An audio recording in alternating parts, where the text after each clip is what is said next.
首先要上场的这位也是我们节目的老朋友了，哎，掌声欢迎 Harry。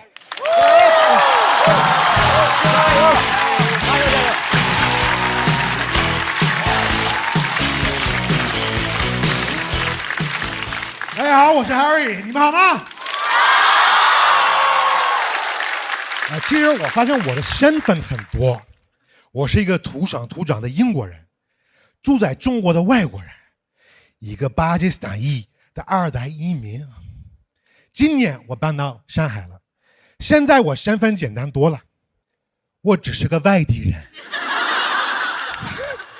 然后因为我身份很多，有时候有些人会拿我当外人，有时候又不拿我当外人。我刚搬到上海的时候，我邻居阿姨跟我说 ：“Harry， 你这个英国人，怎么跟电视上的英国人长得不一样哎？”我说：“阿姨，我确实跟英国人不一样，阿拉伦敦人哎。”哎，我开玩笑，其实我爸妈他们小的时候，他们从巴基斯坦移民到英国了。哎呦，这可了不得！什么英国的？你是好朋友，你是巴铁。后来发现中国说那些巴基斯坦人还挺好使，所以我喜欢这边。因为实话说，除了中国，没那么多人那么看得起巴基斯坦。在英国还有一些人会歧视我们，说我们巴基斯坦人都是恐怖分子。就我每次背包的时候，大家害怕我。我从小坐地铁没被挤过，他们怕我炸场。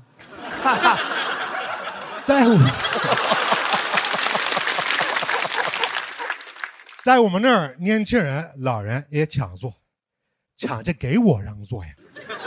然后现在我邻居阿姨她跟我说 ：“Harry， 你很环保哎。”那是因为我到现在都不敢丢黑色垃圾袋。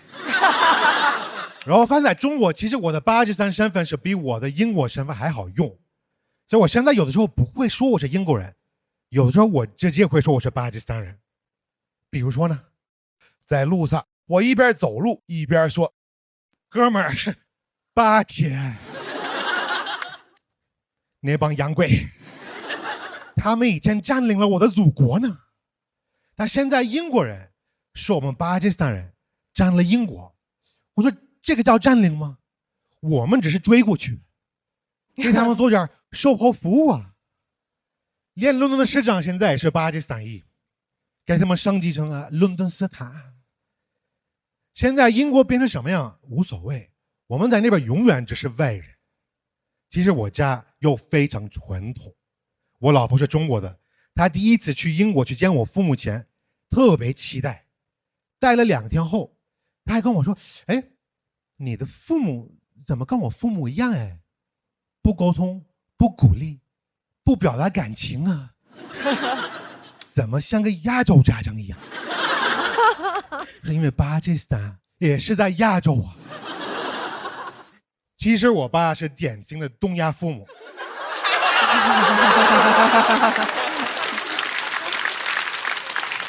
在他眼里，我干什么都不行。他老跟我说：“你那个工作不行啊，不稳定，你快回来，在伦敦考个公务员。”对，我爸这是长得像中东人，思想是个山东人。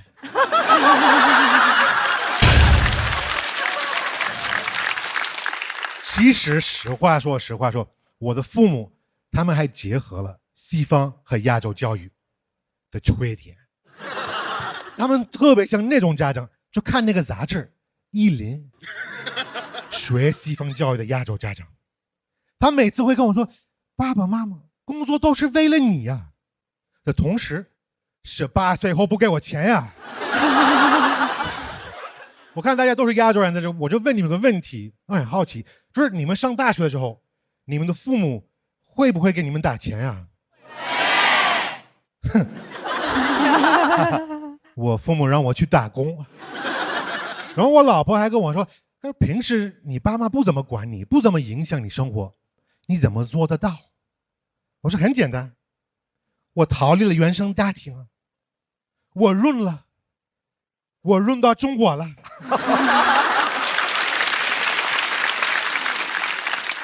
然后现在为了留在中国，我前段时间我还去申请了中国的绿卡，叫5星卡。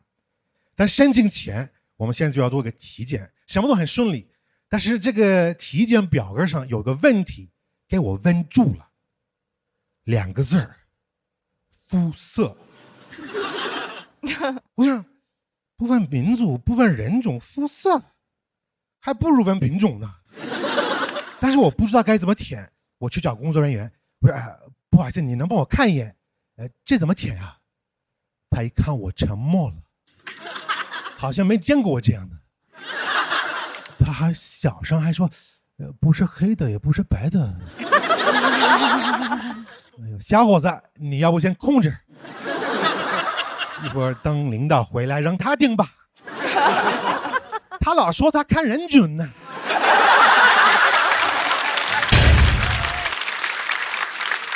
我说行，等领导回来，我给他点颜色看看吧。领导回来之后啊，他一看我，什么黑的和白的，这是混合色。哎呦，还是您老啊，黑的和白的看颠倒了都没事。然后看其他老外在那边拿完绿卡之后啊，就在那拍视频炫耀，说自己很牛。我觉得哇，他们干嘛呢？有必要吗？我觉得这个事很正常。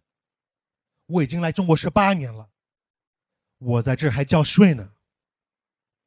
对，我跟有些娱乐圈人不一样啊。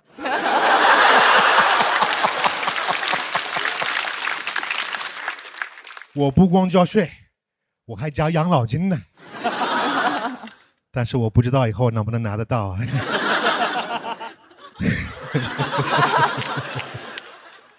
再而我就发现，就是他们这些体检只是帮我们这些老外就分类，但是我自己不太清楚我到底是什么，所以我还去做了一个基因检测，测起来我的基因很杂，什么都有，有中东的，有欧洲的，其实也有中国的。对，家人们，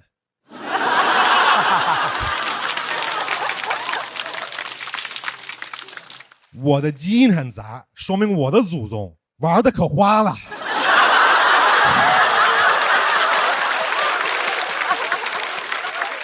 然后我基因很杂，其实就有个好处，我可以说我是任何地方的人，连那边的 local 都会信。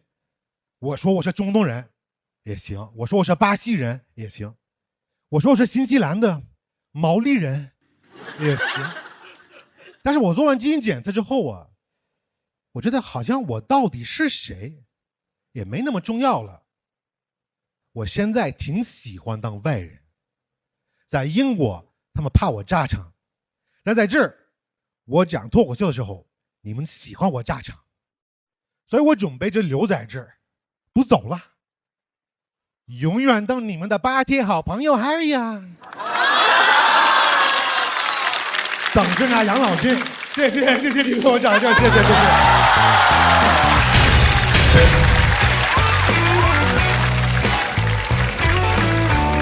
来，锁票倒计时。再次掌声送给 Harry。今天 Harry 很难。首先，一个人只要不是讲母语，只要不是你从小开始学，哪怕你外语再好，它都是会难的。尤其又是开场，所以这个难度加倍。然后另外，因为 Harry 他讲的就是一个外人的视角，他要讲多文化的观察、多文化的融合，尤其在如今的这个语境下，在如今的这个环境里面很难。你的分寸怎么拿捏？你不够，我们觉得不解渴；你太过了，要不然就冒犯，要不然就迎合，哪一点我们都不想要。就以前我们认为，如果你安全的话，我迎合你就好了，你喜欢我。但现在我们会觉得啊，在脱口秀的场域里面，迎合比过度冒犯可能还要糟糕。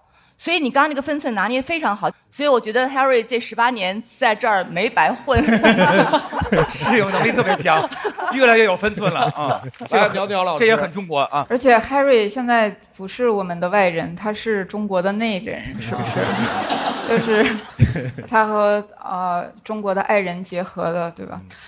还有你的这个段子是从专场里拆出来的吗？对，就是你是怎么选取这个材料的？因为我觉得就是无论今天的结果怎么样，我觉得这个段子会让大家再一次认识我，也会很深度认识我，所以就如果我淘汰了，反而也会帮我带点票吧。然后就大家这，但是我也觉得我一直这么多年一直想讲这个话题，然后就原来我有点不太敢，然后这一年我就是觉得。我更认识自己了，我更挖掘自己了。我觉得我愿意给大家就分享这些事情，然后我愿意说，对。再次掌声送给 Harry。马上要上场的是我们的老朋友，掌声欢迎菜菜。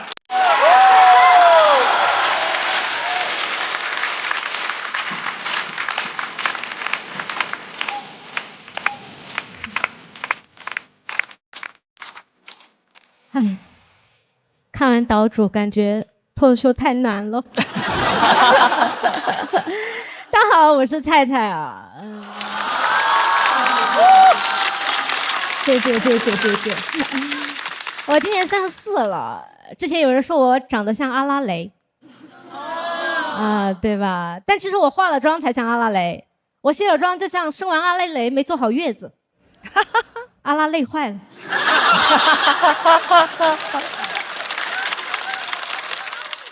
最近还有朋友夸我说：“宝宝，你就是一个香香软软的小蛋糕。”我说：“我都30几了。”他说：“那你也是一块香香软软的老鸡蛋糕。”哎，我以前小时候想到自己活到30几啊，我觉得天哪，该死了。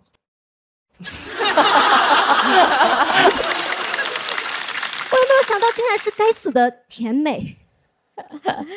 说实话，我希望我显小，但我希望我是那种就是花了很多钱做医美的显小，就你们能从我的年轻里看出我有为。不是小蛋糕，是看起来能够分蛋糕，就算分不到也能分到一些奶油小生。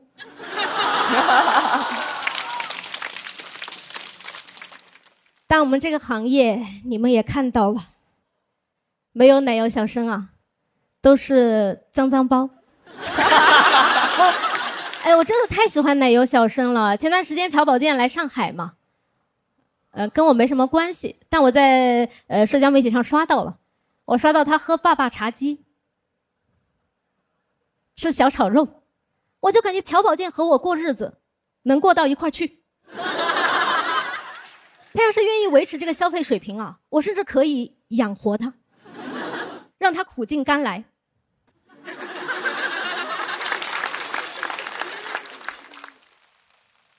34了，还在幻想，因为现实让人幻灭。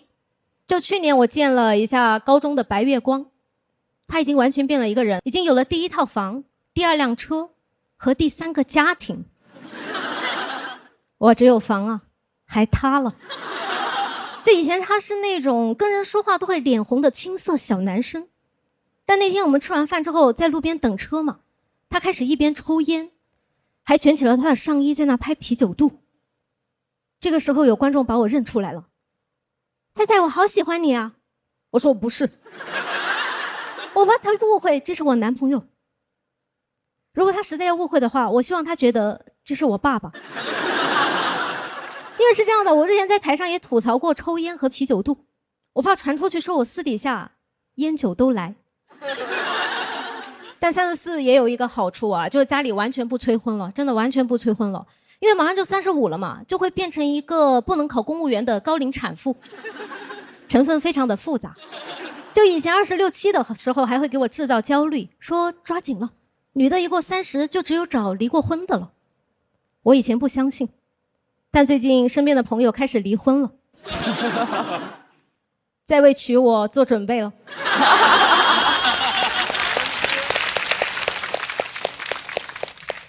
没有，他们又找了20几的。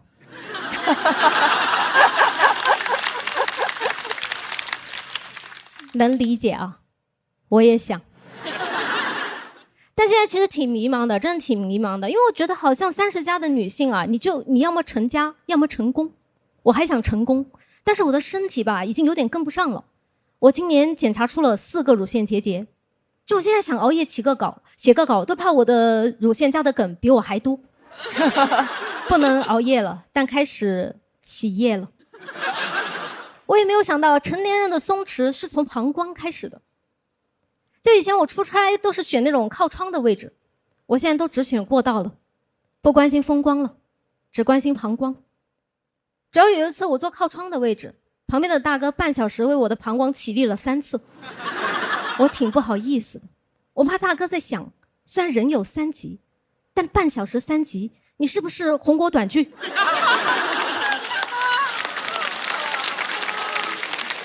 而且大数据也开始给我制造焦虑了，就经常会给我推一些医美广告，就恐吓我说老了之后会变老。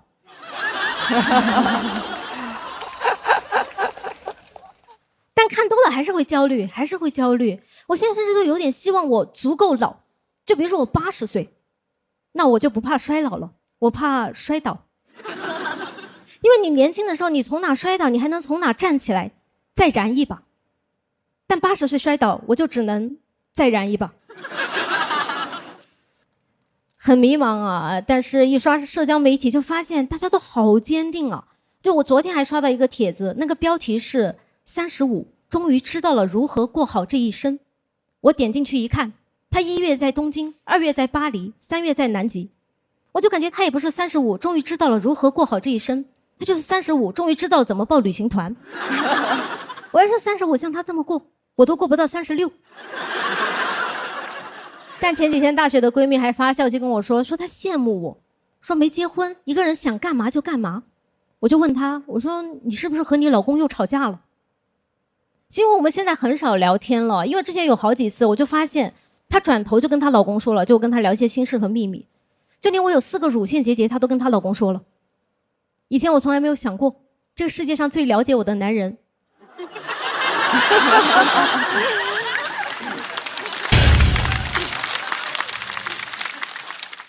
是闺蜜她老公。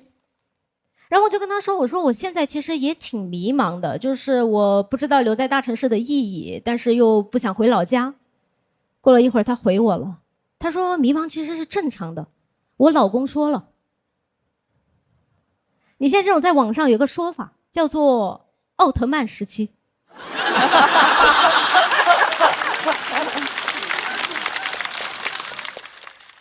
我跟他说，我说我知道迷茫是正常的，但是我就是不知道34了还迷茫正常吗？过了一会儿他回了我一句，他说你还记得吗？毕业的时候你说你不想过一眼就望到头的生活。我愣了一下，原来我现在过的就是我小时候想要的生活，一眼望不到头，但也没有底。谢谢大家，我是菜菜。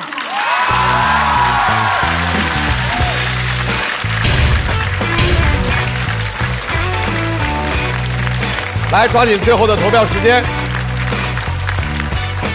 倒计时开始。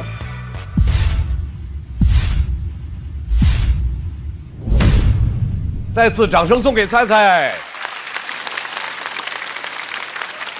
大老师，我觉得中间那些很巧妙的那些文字游戏的那些东西说的非常满。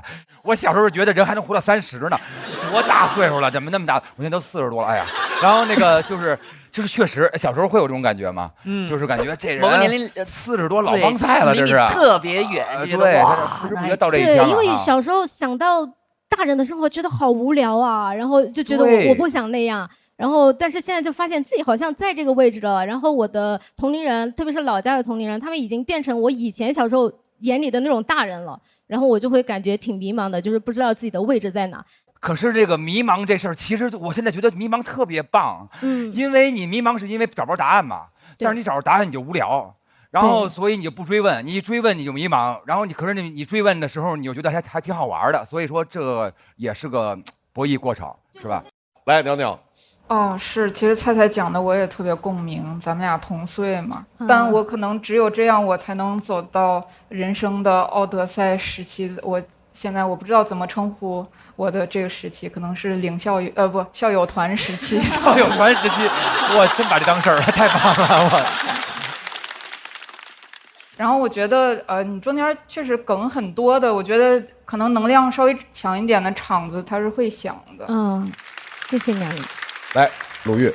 为为什么会迷茫？就你不断会有新的迷茫。你有时候你知道，如果我以我现在的经验，让我能够穿越时空回到10年前，我能搞定我当时的一切。但就是我和我的命运真的是道高一尺，魔高2尺，它永远会在我上面一点点。我们可能在这儿的所有的女性，像我跟闫妮70后，可能更多90后或者00后，但我们从广义上来说是属于同一代，所以我们的人生课题就是我们摸着石头过河，后来的人摸着我们过河。对，我觉得其实您说的这个特别有共鸣，就是因为我就感觉好像，过了30岁，我觉得那个提供给女性的样本，反正我自己是觉得就是很少的，好像身边要么是结了婚的朋友，然后你很难有那种年纪大的长辈，可能会提供一些样本什么的。我觉得这个还是在看我。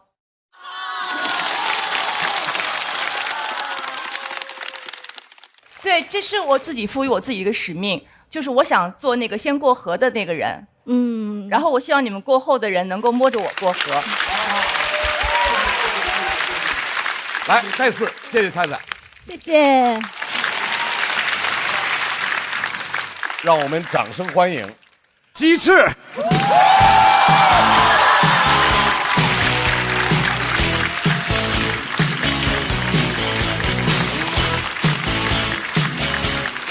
Hello， 大家好，我是鸡翅，很开心看见你们。其实脱友这个节目，去年第2季我就来过了，有看到过我的朋友们吗？有。谢谢。对，没有看的也可以去看一下，不会耽误你们太多时间。第1轮就淘汰了，真的淘汰的很快啊！去年表现很一般，然后也收到了很多很温暖的恶评。有大哥给我主动发私信，跟我说：“兄弟。”虽然你的段子不怎么好笑，但是你脸歪嘴斜，是脑梗的前兆。我当时听完还挺难受的，你知道吗？我还想阴阳他，我给他发信息，我说你又算是个什么东西？结果他说我是脑梗。其实现在喜剧节目真的有点太多了，每年夏天都能看到那种话，说什么就人生不能没有喜剧。我个人认为，人生也不能有太多喜剧，洗不完。喜剧节目有点太多了，每年夏天对吧？脱油、喜单、喜人、奇妙夜、乘风破浪的姐姐对吧？一天一天，很难受。这个我想上还上不了，你知道，只能来脱友。为了脱友这个节目，也准备了很长时间，准备了好几个月。节目开录前2周，5月1号，脱友的导演找到我，他说：“鸡翅，你这篇稿子找不到你当下最困扰的问题，要不你今年就先别上节目了。”我说：“导演，我好像找到我当下最困扰的问题了，给我个机会，我想解决这个问题。”于是就买了连夜飞过来上海的航班，大半夜就要开始打车。我这种生态位的演员经常要大半夜打车，你们有试过大半夜打车吗？什么司机都有，经常能打到那种特累快车。上去之后，有的司机老，有的司机累，开起车来老累了，真的太累了。有的司机一边开车一边抽烟，有的司机一边开车一边嚼槟榔。当然还有一种就比较健康，他一边开车一边睡觉，就很乖啊。无人驾驶。也无人生还。一开始我都没有发现师傅睡着了，我以为他听着那个 DJ 音乐在点头。后来发现他卡不上拍，跟我玩 layback， 一直对着方向盘磕头，那也太吓人了。我当时都替他担心，他要是一头砸在那个喇叭上，那不就把自己吵醒了吗？垂死梦中惊坐起，发现是自己吓自己。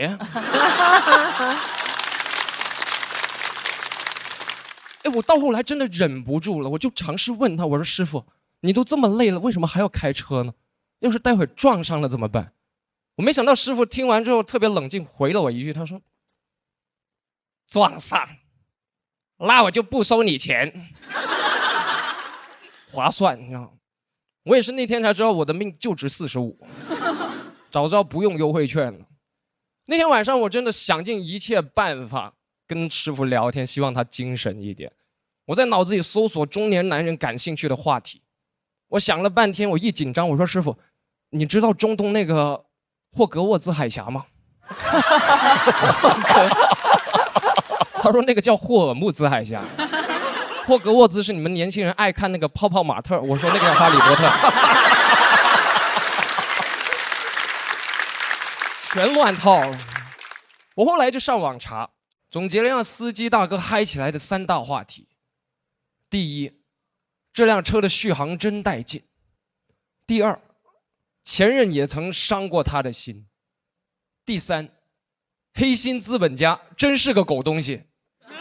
你知道吗？就是跟他聊，那天跟他聊完这3点，发现没用，因为当时已经4点了。这3点那波乘客已经聊过了，他有点脱敏了。我一直猜他喜欢，他点不感兴趣。到后半夜我真的没招了，不知道聊啥了。凌晨4点半，我拍了拍他的肩膀，我说：“师傅，您相信妈祖吗？您对观音又有什么看法？”师傅听完更害怕，问我说：“小伙，你在干嘛？”我说：“哥，我在给你提神呢。”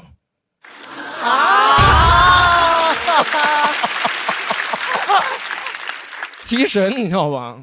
真的后半夜，我真的跟他聊了各种事情，他都提不起精神，跟他讲了半个脱口秀专场，睡得更香了。到最后5点钟，我祭出大招了，分享给各位。我跟他说：“我说哥，等会儿高速费你来付好。”马上就醒了。提神不如提钱，就是那种感觉。哎，我有时候我也问过他们，我说为什么还要开车？其实很多人就是为了多赚一点钱，然后拼命疲劳驾驶。我真想倡议一下，我们能不能让司机们多挣点钱？你没听见他们的呼声吗？我都听到呼声了。我说真不想死。真的，那天晚上我鼓起勇气问师傅，我说师傅，你为什么要开夜班车不开白班车呢？师傅跟我说竞争不过呗，还跟你说了也不懂，我们这个行业门槛低，什么人都能进来。以前市场好的时候，每个人都能开5分钟网约车，后来市场一乱，什么平台都在做网约车，我们老人根本竞争不过那些新的司机，规矩也多，开着开着平台就跟你说，要不你今天先别上路了。师傅还跟我说，跟你说这个干啥？说了你也不懂。我说师傅不能说懂，感同身受。你现在还是不是经常要开那种拼车？那种稍微牛一点的人都去开专车。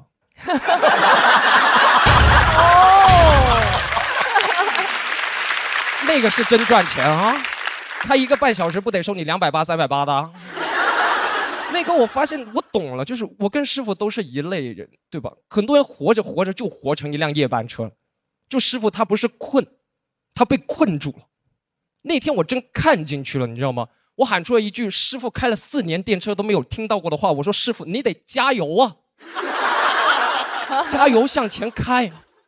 你看见前面的东西了吗？师傅也很紧张，前面不就2辆车吗？我说不是车，前面是我们的理想和未来啊。往前开，生活我不怕你。师傅当天也特别紧张，说：“哎，小伙子，我确认一下，咱们的目的地是那个白云机场 T2吗？”我说：“不是，是我的巴音布鲁克。”开！真的，最后这个故事到这里也结束了。你们也能看出来，我现在也到了我的巴音布鲁克。我知道可能很多人都在开着自己人生的夜班车，但是如果你们还在车里的话，放心往前开吧，天总会亮的。感谢各位今晚的到来，谢谢。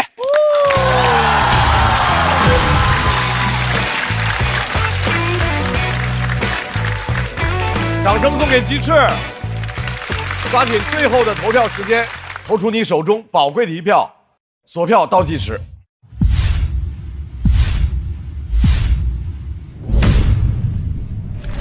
鸡翅，还是锻炼身体啊！你才嚷嚷1句就累成这样了，一共才嚷嚷了1句，往前看，哎呀，好累呀！鸡翅是后来演的有点紧张了吗？对，其实还是紧张。就是我觉得鸡翅他每次找的话题我都非常有共情点，就包括他在说的时候，一说那个司机他会睡着，然后我跟大老师那边说，对，我也遇到过，我也遇到过。你遇到过那是？我遇到过，就是那个司机睡着发现我们的车开始扭起来了，对，开始扫腿在底下，对，就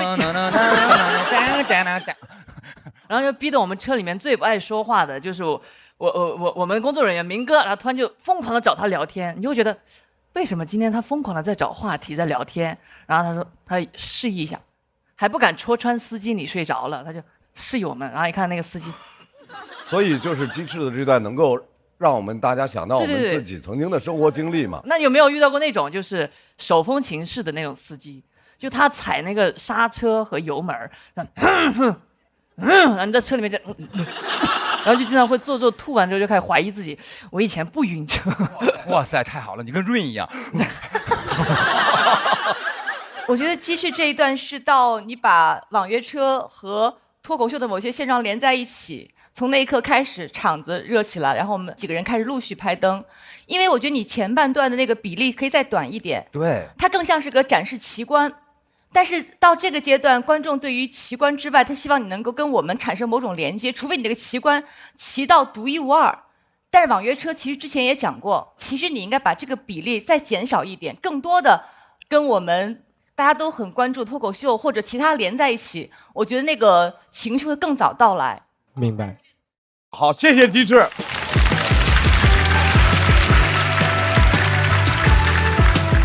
下一位演员也是一位这个舞台上的新演员，来自厦门，让我们欢迎何鞋子。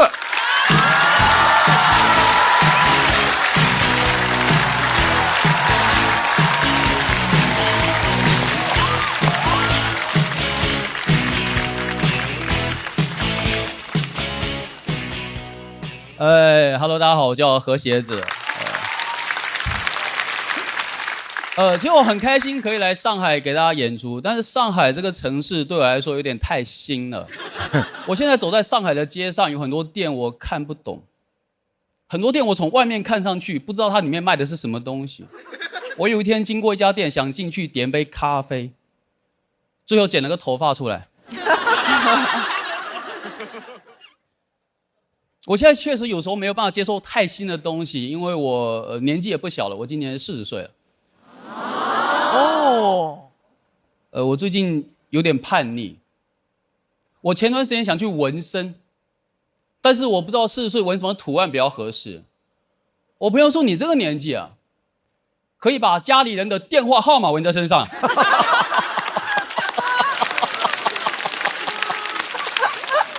我最近真的一直想做一点改变，我想做一点出格的事情，因为我这个人一直没有什么脾气，也没什么情绪。我现在讲脱口秀，其他演员对我的评价是我在台上太温和了，没有攻击性。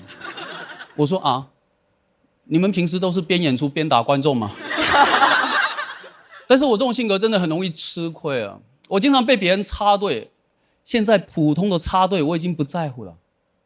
最夸张的是有一次我在医院的自助机结账，那天队伍特别长，轮到我在操作的时候，突然有个老头走到我前面，把我的医保卡拔出来，把他自己的卡插进去，我以为他要请我。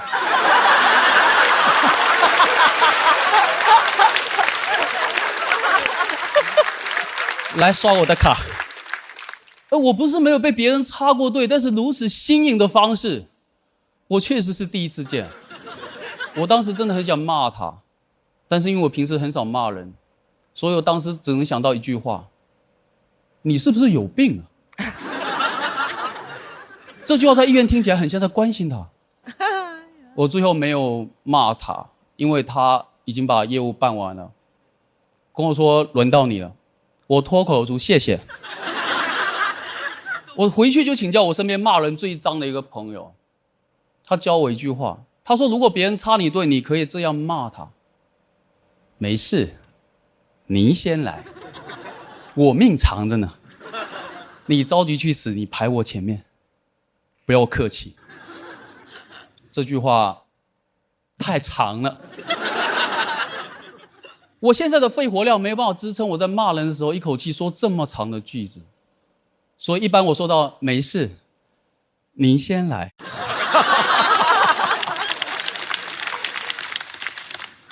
其实我不是40岁才变成这个样子，我从小就是这种性格，我从小就是一个中年人，但是我现在非常自洽。我现在吃亏之后有100种安慰自己的办法，退一步海阔天空，我有的是退路。但是有时候我也很想强硬一把，很想强硬一把，特别是在早高峰的那种地铁，我在上班那种早高峰的地铁，有时候我真的也很累，我也不想给老头让座。但是我碰到那种老头真的非常凶，他会硬生生把我从座位上挤开，我真的很生气。他都不用上班，他挤早高峰的地铁就是去公园撞树的。我说你现在下车路边就有树，他还骂我。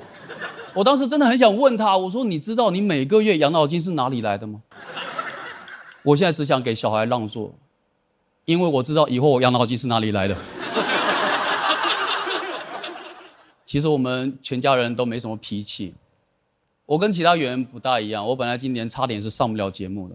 我原本跟腾讯这边已经定好了，就是要上节目，我把对面平台的节目也推掉了。结果半个月前，突然通知我说今年不让我录了。你们知道我当时听到这个消息我多难受吗？我为这个节目精心准备了2个张绍刚老师精妙绝伦的段子，我现在要去哪里讲？去他们小区门口讲吗？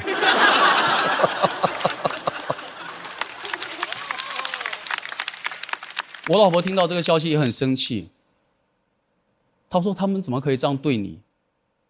这个事情不能就这么算了，我们要报复他们。当天就把腾讯视频的会员取消了，想一想不解气，又给对面平台续了1年会员。我儿子也帮我出头，我儿子 QQ 秀现在没有穿衣服。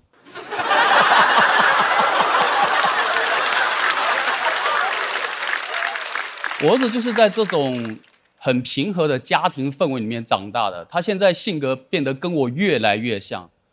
他去游乐场玩那个滑滑梯也被别人插队，我有一次看到他在旁边站了10几分钟还没有轮到他，以至于后面来插他队的小孩都不知道他是来玩滑滑梯的，以为他在那边检票呢，你知道吗？而且我儿子他现在甚至不会跟别人吵架。有一次我看到他跟一个小孩起冲突，那个小孩在对面骂半天了，我儿子一句话都没有回，我在旁边都着急了。那个小孩骂的全是我。我说为什么？我说为什么不还嘴？我儿子说你不是说别人讲话的时候不要随便打断他吗？但其实我现在挺担心，因为我儿子这种性格以后出社会长大以后肯定会跟我一样容易吃亏。我觉得这个社会有时候很奇怪，你们有没有发现，就这个社会的有一些规则，它制定出来好像就是给好人遵守的，坏人是不用遵守的。所以我最近也希望我儿子可以强硬一点，我最近尝试开始教他做一些出格的事情，发现自己会的也不多。但你不会你也得教啊。我有一次骑电动车载我儿子经过一个红灯，当时没有车，然后大家都直接骑过去了。我知道教学时间到了，我也跟着骑过去了。我儿子在后面非常震惊，他说：“爸爸，你怎么闯红灯了？”我说：“没有车的红灯就是绿灯。”我儿子说：“那以后我是不是也可以闯红灯？”我心里咯噔一下，我心想我在干什么呢？我本来那个车已经快骑到对面了，我又退回去了。我儿子说：“爸爸，你怎么又闯红灯了？”因为会的确实不是很多，所以我最近也会从网上找一些素材给他学习。我最近给他看《古惑仔》，我觉得他应该了解一些这个社会的险恶，但是我发现我儿子他有点看进去了，他看山鸡跟陈浩南的目光有点太崇拜了，我怕他真学坏，就把那个视频关掉。但是我儿子有好奇心了，他就问我，他爸爸，就山鸡跟陈浩南他们2个最后结局怎么样？我当时看着他清澈的目光，我知道我这个回答非常重要。我说一个考上985，一个考上211。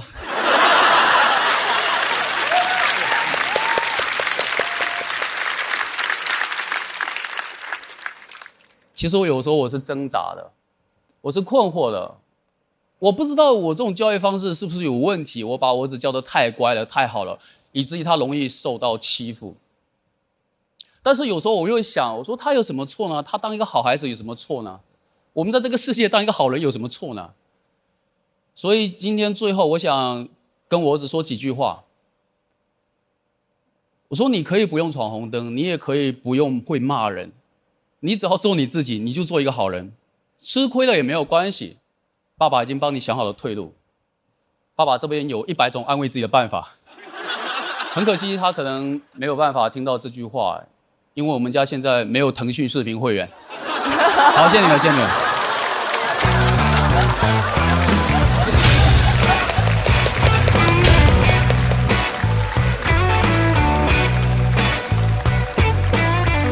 锁票倒计时，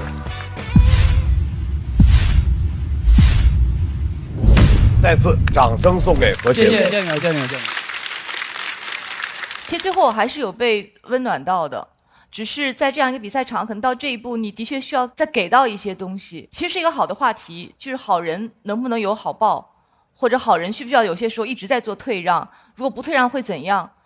但是我没有等到一些特别出乎意料的东西。关于这个话题，其实我也想过，因为这个问题其实这个社会其实没有给我们答案，所以我觉得就是我感觉脱口秀里面它不一定有办法解决最后的问题，所以我其实也在思考，对，会在思考这个问题。首先当好人省事儿啊，要不当坏人得记住一堆谎话，这根本记不住啊。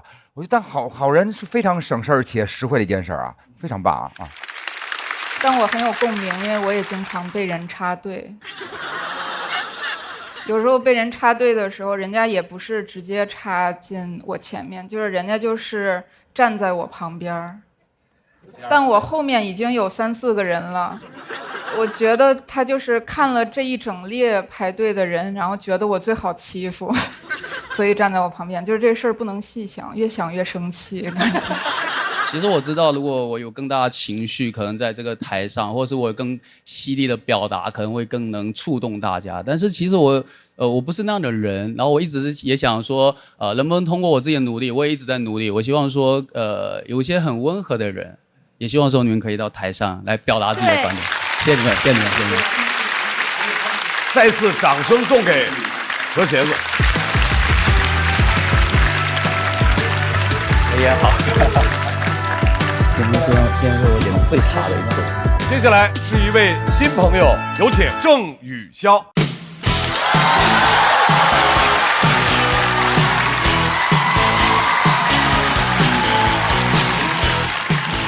哎，谢谢大家，我是郑宇潇，你们好吗？我感觉我好老啊！哇，18岁，18岁那年我还在读书。我一直读到了去年，去年年底我博士毕业了。谢谢大家刻板的学历崇拜。我是一个医学博士。谢谢大家第2次崇拜。其实我完全没有必要这样的。我跟你们解释一下。博士这个 title 在医院里面相当于是 NPC 啊，很平常的。我现在发现，在脱口秀里也相当于是 NPC， 因为这个版本脱口秀最夯的是小齐。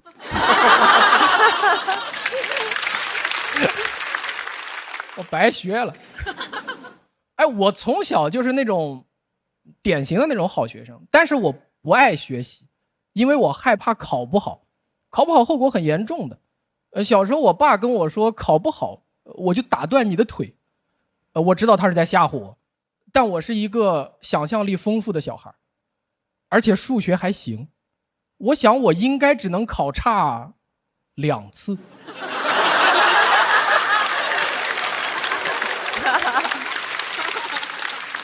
对吧？期中1次，期末1次。我妈跟我爸完全不一样，她不会这样的吓唬我。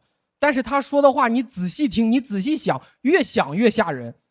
他说平时就是要全力冲刺，放假还得要弯道超车。你感觉我妈的教育理念就是4个字油门焊死。朋友们，弯道超车多危险！你们见过弯道超车的人吗？我在医院里见过。那都碎了。不要弯道超车，朋友们，很危险的。但是这么简单的道理，我小的时候不懂。高中的时候，当时就是想着弯道超车，报名了参加那个生物竞赛，想通过保送的方式上大学，走个捷径。那段时间真的是学得非常辛苦，没日没夜。我把自己逼到了一个什么程度？我在墙上贴着一行自己写的标语，叫9分耕耘1分收获。我就是想激励一下自己。我问我爸，9分耕耘1分收获听起来是不是很励志？我爸说听起来像是拖拉机坏了。但其实我就是很想拼一把，努力一把。我不在乎耕耘和收获的比例了。别人背一个单词，我背9个。别人写一张卷子，我写9张。我当时想，如果我是孙悟空，每个妖怪我揍9遍，我刷分。如果我到西天，其实我已经经历了81难乘以9等于729难了吧？佛祖看见我的战绩吓一跳，我729，你能上清华？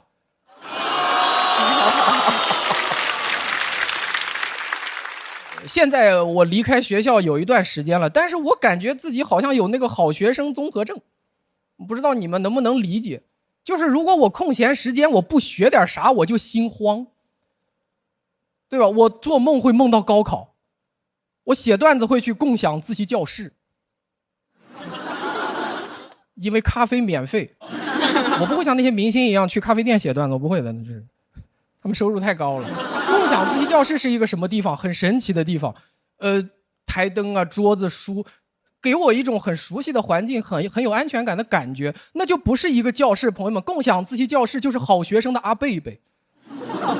我在里面就很安心，而且很抽象的一点就是，不管你是什么身份，只要进了那个教室，你就是在 cosplay 好学生。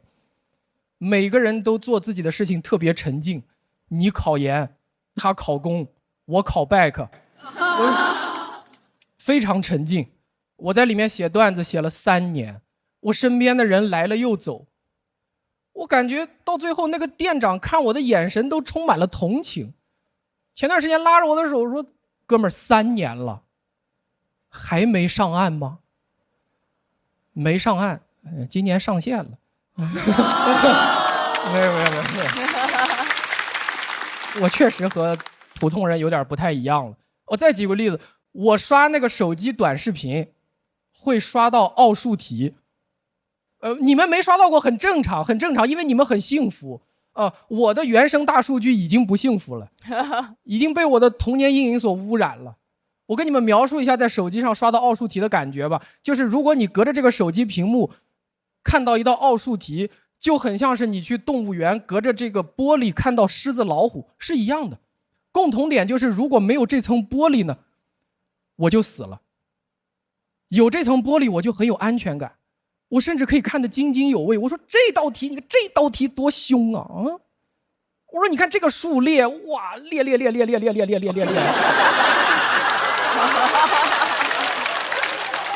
你们还记得我说过我不喜欢学习吗？但是没办法，大数据猜我喜欢。我告诉你们，他猜错了。我其实不是喜欢，我是害怕。我害怕万一这道题以后我能用得上，所以我刷到奥数题的时候，我会点个收藏。这个不变态，朋友们，咱们都干过类似的事情，真的。你们想一想，有没有干过这种事情？就是放假的时候把学校的书都带回家，开学的时候再原封不动的带回去。对吧？你知道你不会看，但是你当时心里想的是万一呢？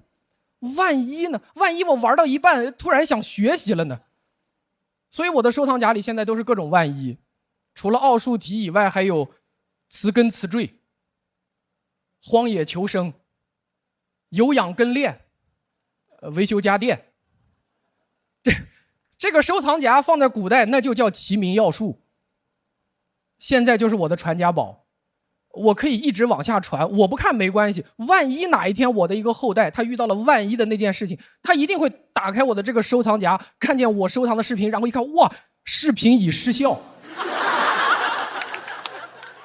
我是2020年的10月7号第一次上台说脱口秀，那真是我1万多天的人生里面最特别的一天，因为那天是个开放麦，我只说了5分钟，但是忘词了3次。朋友们，你们知道脱口秀演员忘词，台下会笑得更开心。那是我第一次体会到什么叫做没有耕耘全是收获。我最大的收获是啥？就是如果说优绩主义是种病的话，没关系，喜剧能治。所以说我最近看到最好笑的一句话来自于这个节目的 repo， 说这个节目是喜剧高考，荒谬 ，ridiculous， 还喜剧高考，这边好多人都没有去过高考。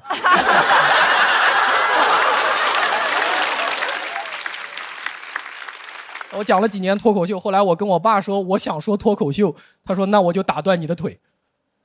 我说那你打吧，我现在翅膀硬了，能飞了，有的鸟是没有腿的。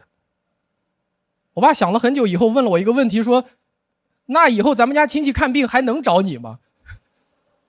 朋友们，我学了15年的医，我当了7年的外科医生，我去年辞职了，全职做喜剧。哇！不用挖，不用挖，朋友们，弯道上的风景也不错，也不错的。我辞职的时候，我当时想，医生这张卷子，所有会做的题我都已经做完了，剩下的题我允许自己空着，我没有那么害怕了。朋友们，如果你们有想空着的题，可以空着的。走出医院大门的那一瞬间，我看着手里只有那半张卷子，我很高兴，我对自己终于说出了那一句：交卷。谢谢大家，我是郑潇。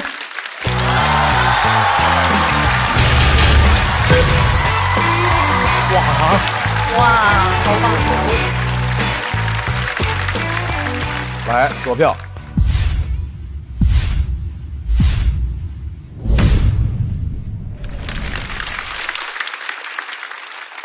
于潇，刚才你也听到大家哇的那一下了，是，就是学15年。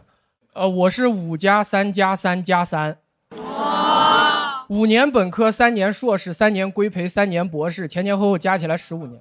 又是外科医生，对吧？是。所以当你做出这个选择的时候，你自我说服肯定不仅仅是一个交卷这么简单吧？对，没错，非常艰难。我是觉得让我很振奋的一点就是，自从上次不是说那个忘词了开放麦那次儿嘛，然后我就最快的时间不停的上开放麦，磨练自己的脱口秀，然后在1个月之内上了南京的那个商演，然后我就觉得，哎，自己可以做这个。我就是，如果一个人能把自己的爱好做成一直在做的事情，那多开心呢！这是一个特别艰难的抉择。对。我们团的那个军东老师，他写过《炊事班》，他以前也是，他是肿瘤医院的，也是一个，他是医生，前同事嘛。对，然后他就是主要写喜剧，写那个情景喜剧《炊事班的故事》的编剧之一。真好。在人年轻的时候，好学生是相对来说困境小一点的，就是你会没有那么容易遭受到社会的负面的评判，所以这是为什么中专生这个身份很容易得到人的共情，因为大家都能理解这种困难。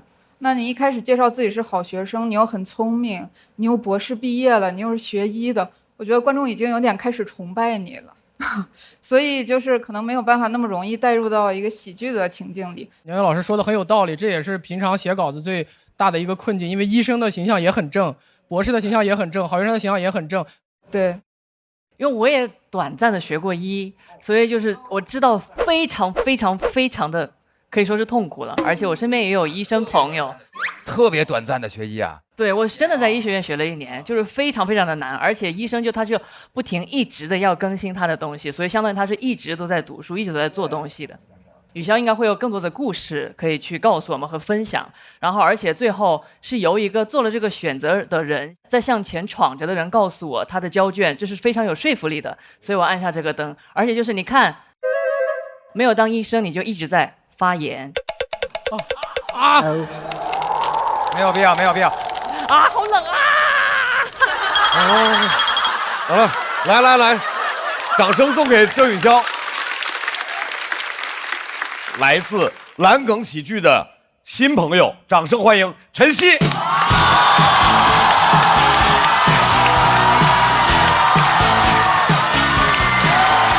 家晚上好，我是陈曦。谢谢大家。我是搞建筑设计的，有些朋友可能知道我们这行最近行情很差。我第一次意识到行情很差，是我发现我老板的微信签名从天道酬勤换成了菩萨保佑，你就知道这把完了。但我现在也不干了，因为我觉得我这种小县城的不适合学建筑这种高大上的专业。大一刚进去，老师让设计别墅，问我有没有见过。我说我邻居家就是，3层大欧式，门口2根大柱子。老师说停，那个叫农村自建房。没见过别墅，我对别墅了解就一个字：大。当时我在图纸上给主卧直接弄了80平，你就说大不大？老师让画上家具，我就按照我家，往里面画了一个床、2个床头柜、一个衣柜，前面一个大电视，完事儿。我的设计理念就是我爱我家，但老师说图纸上还是显得很空，我不知道还能画啥家具，我就想到以前做题的经验，就你可以不会，但得想办法填满。我就在图的空的地方写字，主卧。老师也说是得写字，不然人都看不出这是主卧。客厅我弄了200平，往里面画了一个茶几、一个沙发，前面一个大电视。我们家到哪都得看电视。空的地方还是写字，多功能会客厅。为什么不写客厅呢？因为空的有点太多了，只写俩字填不满。别墅里有很多房间，得在图纸上给各个房间都写上对应的功能，我又不知道里头有啥功能，当时就瞎写，厨房、书房，次卧，次卧。老师说我设计的是群租房。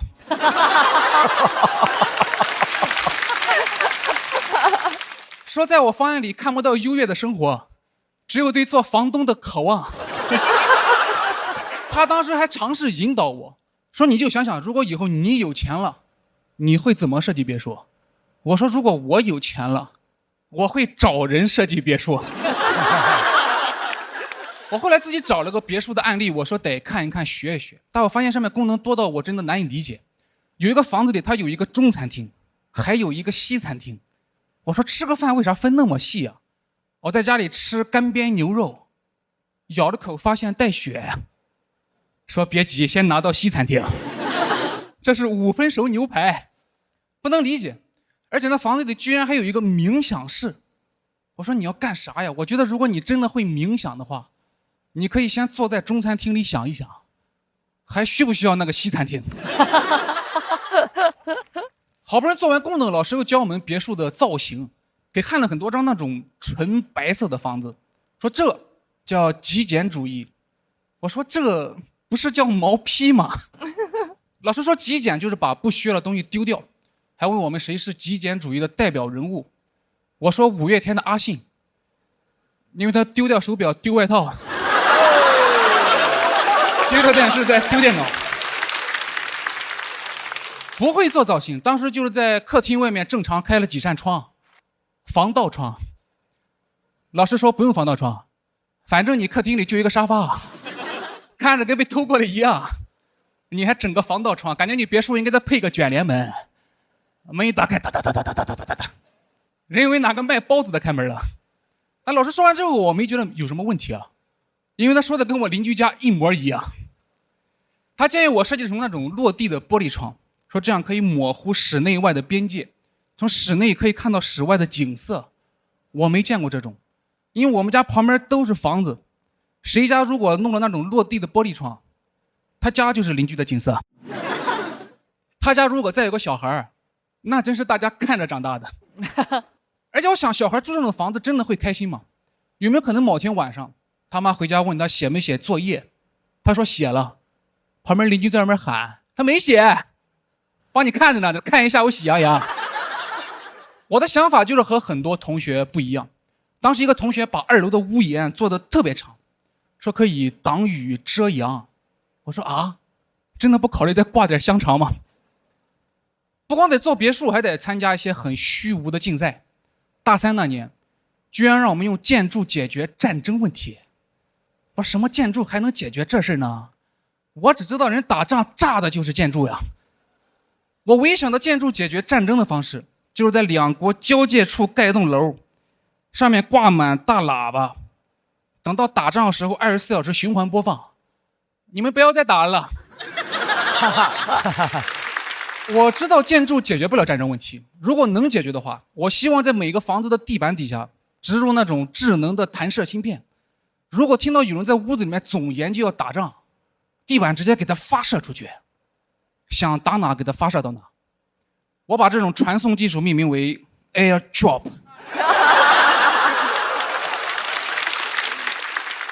我当年选这个专业，其实因为家里面人的认知有问题。高考结束之后，其实不知道自己要学啥。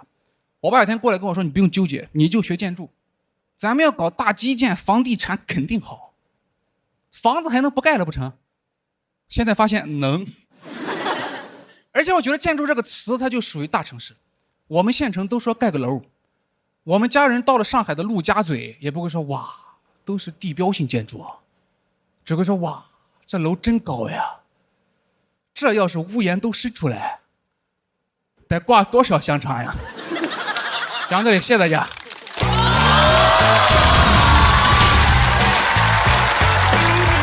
来，锁票倒计时。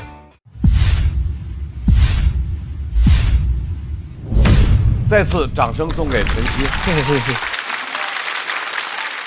陈曦是学建筑专业的啊。对对对。现在的职业是？我已经全职了，得有将近1年了，就是搞脱口秀。对，哎，好喜欢他在台上这感觉，倍儿放松，就是来这遛着弯儿，然后就给你讲了，而且讲的也是那种家装的事儿，大家都遇见过，而且审美不同的那种。我之前装修的时候，你装修是这么装修的？对，你知道的，就是这种感觉。那个回家之后，我妈给我那个墙上放了一个超大的一个大牡丹。哦，爸妈都喜欢那种大牡丹花。然后我让我设计师去看，我说这怎么办？设计师当时赞叹，说：“哇塞，果然是阿姨，我怎么就没想出这么土的样子呀？”这是我第一次在中文脱口秀听到好像讲跟建筑相关的话题，尤其来自一个有建筑师背景的讲建筑的一个话题。其实我一直还挺期待类似这样的内容，是，我觉得是容易出梗的。其实我们讲建筑，然后讲脱口秀，中间有什么必然联系？其实我想到就是空间，就你建了一个建筑，然后发生在里面所有的那些匪夷所思、特别荒诞的故事，那个就是脱口秀。所以其实建筑营造一个特别好的一个空间，一个场。所以你刚刚里面讲的所有在建筑里面发生特别好玩的事儿，什么次卧、次卧、次卧，包括挂那香肠，那都特别出梗的地方。但我觉得唯一的可惜就还不够多。不是，次卧够多了，次卧已经太多了，廉租房了已经够群租房了。但我意思就是类似于次卧的和建筑相关这种梗，其实还可以更多。因为这一篇我主要是想表达的是，因为很多建筑系的学生跟我一样，他是从小县城出来的，平常住的都是一些很普通的房子。当我们平常做客舍的时候，比如说做一些别墅啊，做美术馆啊，甚至一些大平层啊，都是我们没有接触过的。但是你要去学着设计这些东西，但你的认知其实会有问题，就是整不明白，弄出来的东西就很四不像。我这一篇可能是想表达这么一个东西，就是希望以后能先让建筑系的学生住上大房子。住上大平层，有生活了再说。好的，来再次感谢陈曦的表演，谢谢谢谢谢谢。新人演员，掌声欢迎文俊。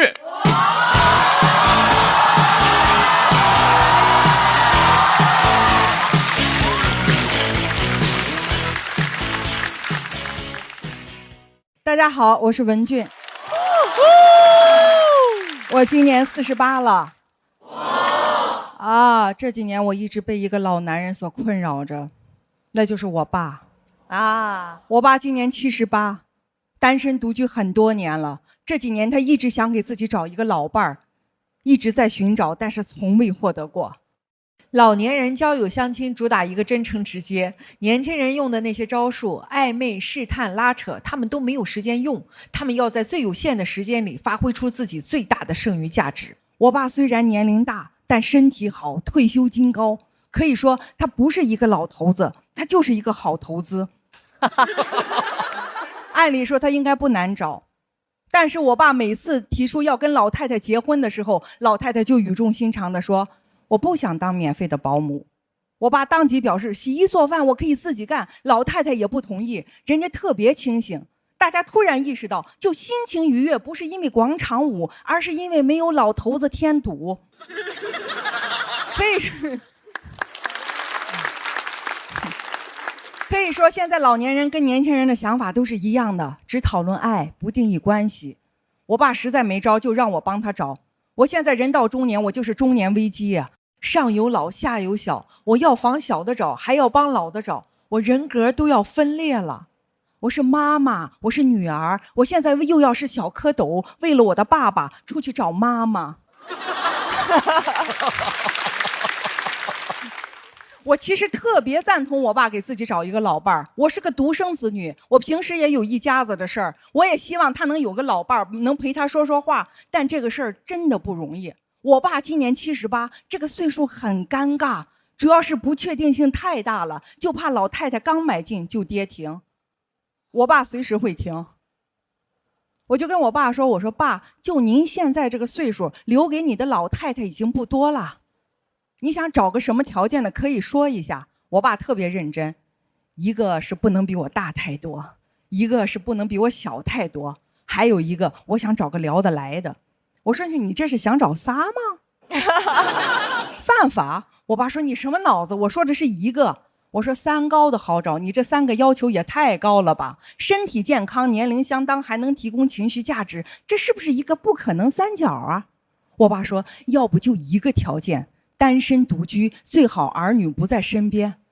哎呦，我说你想好事儿去吧，老头，人老太太单身独居，不用伺候儿女，就为等你吗？哎，就但凡符合这样的条件的老太太，人家广场舞都不用跳，人就藏起来偷着乐，人干嘛找你个啰里吧嗦的老头子添堵呢？我爸说我可以尽量少说话。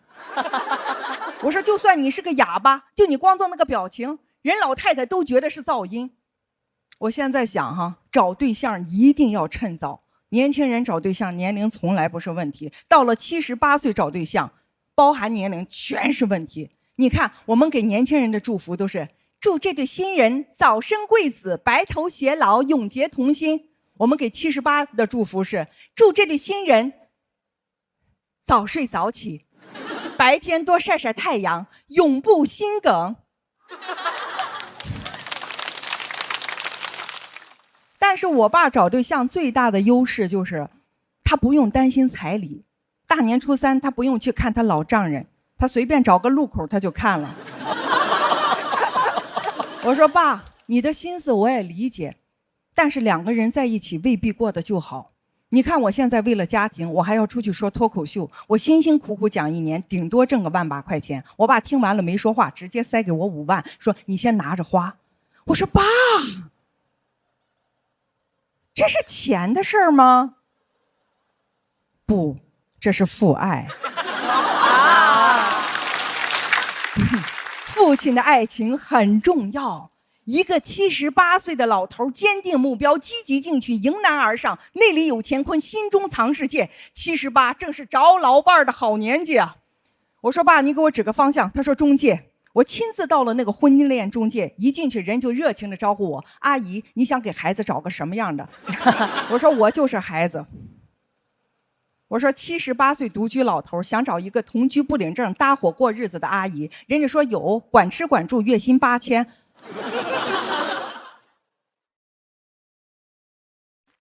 我说8000凭什么？凭什么我找不到这样的工作？人家说凭不领证，凭不分你们家家产呀。我说我雇个保姆也花不了8000吧？他说对呀，人家保姆有下班的自由，搭伙过日子出卖的就是自由。哎呀，忽然有点上头。虽然不懂，但是就是觉得有道理。每天干家务还要陪老头，我觉得8000一点都不贵。但是我还是不死心，我又问，我说那么就没有同龄的阿姨想找一个搭伙过日子的老头吗？他说有，但是您的父亲已经超龄了。我说这个赛道也这么卷吗？他说78岁的阿姨一般要求男方的年龄不能超过70。我说70就是老头的斩杀线吗？他说不是斩杀线，70以上身体健康还能提供情绪价值，这是不是一个不可能三角啊？阿姨也喜欢弟弟。人生几何呀！我没有想到最后我爸还是败在几何上了，反而也给我提供了一个赛道。我今年48，我再撑30年，8000弟弟，这是不是一个可能三角啊？哎，我到时候退，我能出去挣8000；我进，我可以找一个小老登。他们找我也是大年初3，他们也不用去看他丈人。我回到家，我看我爸正在做饭，我看着他那个佝偻的背影，忽然鼻子一酸，我觉得我爸爸太孤独了，我陪他的时间太少了。我说爸，你怎么这么早就做饭？他说广场上有个老太太等他跳舞。我看着我爸现在的样子，我就想我以后的样子。等我78，我也特别孤独，我也需要陪伴的时候，我的孩子会不会觉得我是个麻烦？哎，他们会不会像我今天这么懂事儿，也提出来主动给我找一个？那我肯定就一个条件，给我找个岁数小的。但是我还是有点担心，你说我那时候那么大岁数，我找个弟弟，别人会怎么看我？爱怎么看怎么看，随便找个路口就看了。谢谢大家，我是文静。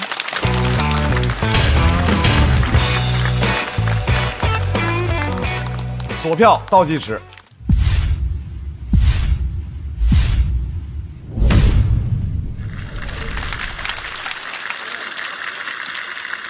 我觉得是这样的，就是老年人的感情生活的这部分的内容很少聊到。对，而因为我们的观众比较偏年轻化，因为你像我这个年龄，我们的父辈是都是80多岁了，对，所以我身边的我的朋友的父母也有遇到这个问题的，就是要找个老伴儿啊。其实这会儿找老伴儿是个挺难的事儿，但是它又是个很现实的事儿，涉及到生活，涉及到不同的家庭，涉及到相处模式等等。所以文俊讲的这内容我非常喜欢，我代表我自己说，感谢。因为我听整个下来你科普了4次，是吧？这就像你讲的这个内容一样，就是他的是磕磕绊绊的走到了现在。但是你为什么讲到下个路口？这个我是很喜欢的。其实我们讲下个路口见，其实它代表的一种爱情，不管他是年纪大的，还是中年人，还是年轻人，我们都可以在一个路口，路口就代表了一种未知。因为我也是这个年龄的人，所以我有感触。所以你的这篇文章就是我喜欢的。谢谢。因为我看到文俊姐，我想起我第一次上台也很紧张，就是文俊姐没有走到那个红色十字的那个位置，是吗？就是然后很理解您。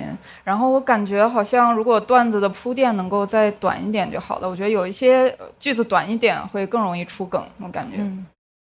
我也是有赵刚老师的感觉的，可能是因为平时刷短视频，其实也是会刷到就是年纪比较大的相亲的一些节目啊，或者是一些片段，所以是完全也能够理解这个稿子里面的内容。就那个时候就是很难啊，就是各种要求感觉就是不可能达到的，但是他的孤单又是真实存在的，而且这个内容很难说。对，所以我就觉得能够在听到一个非常真实的一个故事的时候，我觉得是也一定会有很多人也会听到，从里面会感觉到一些陪伴，或者是敢去迈出这一步，觉得哎，我是可以去找一个人去陪伴的，这个鼓励我是很喜欢的，所以我就按下了这个灯。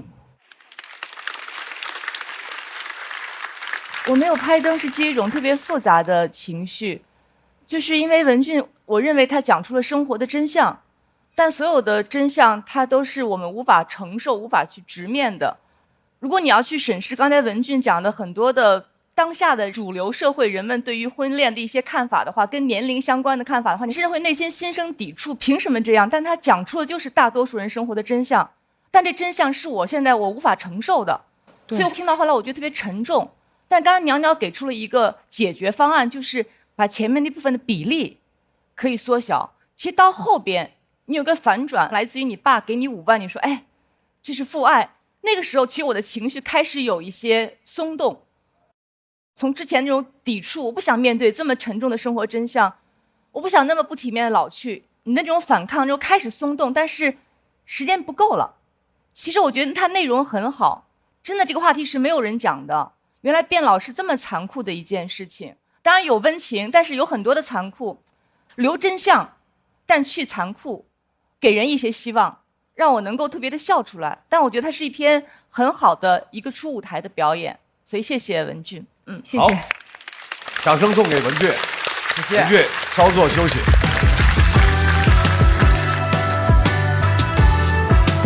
他说话就感觉特有耐心，老劝别人说你怎么着啊。6月26日起，周5、周6中午12点正片更新，会员抢先看1周。每周日中午12点段子加更，居然还有段子可以看。每周2中午12点，脱游好好玩公园看脱口秀演员的游戏时间。7月6日起，每周1中午12点，脱友日记大王洞的夏天围观合宿生活，还有遇见他们第2季即将回归，朋友们请保持期待。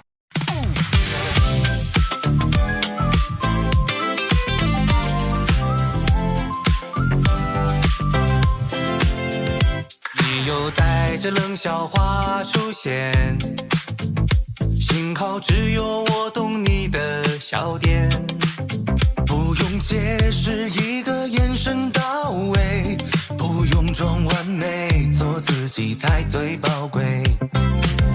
哦，拜托拜托，暂时忘掉一切，想记住你嘴角上扬瞬间，不用想明天，明天还很遥远，不知不觉又和你聊到凌晨3点。